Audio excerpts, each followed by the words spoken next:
May buntag sa tanano. Gwapa na kaya kung anak ko. Mga andam na para sa simbahan. Ang inahan sa onggoy po do. Madto tayo may karog simbahan guys. Kay Domingo man. Lisod man. Dili man kompleto ang among adlaw. Basta dili makasimba og Domingo. Ito. Wala na lang kumulaod. Amo na lang ng basta adlaw Domingo. Dili kumulaod guys. Kay manimba mong good ni.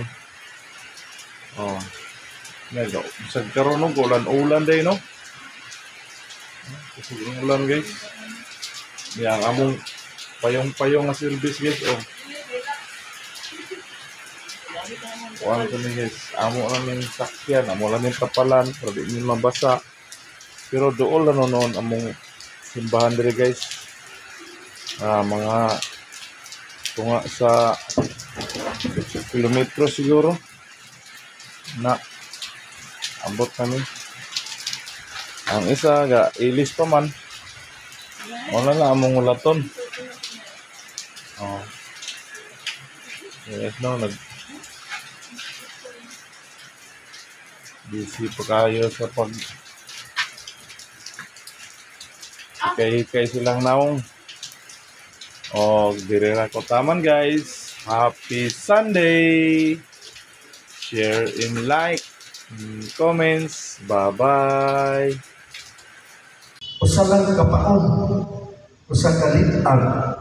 Mamaoy nagtugmod sa 2 anyos na bata sa pagpili sa dili labi maayo.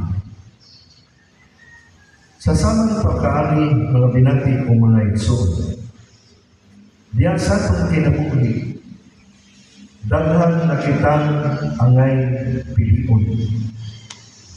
Sa mapanantig, pagpili sa unsay atong buhaton o himuon, pagpili sa paagi sa paghunahuna, pagpili kung sa'y mas pilihon o importante, pagpili sa atong mga higala, pagpili sa mga lingaw-lingaw o kalinawan, pagpili o sinina, pagpili o trabaho, pagpili asa na mupuyog o tanhan pang uban.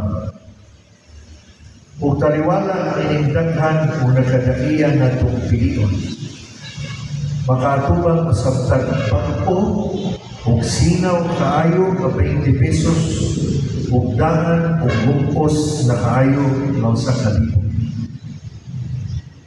Makapili ta unsay mas sayon. Makapili ta unsay mas dali. Makapili ta unsay mas conveniente. Makapili ta unsay mas uso. Makapili ta unsay mas sikat. Makapili ta mas lamian. Makapili ta o mas makapahimuon. Makapili ta o mas makalipay. Apan dili kaayo magtinunan. Dili kaayo dipon. Dili kaayo kasaligan. Dili kaayo makahatag o kinabuhi. Dili kaayo maayo sa kahinsog sa paglawas.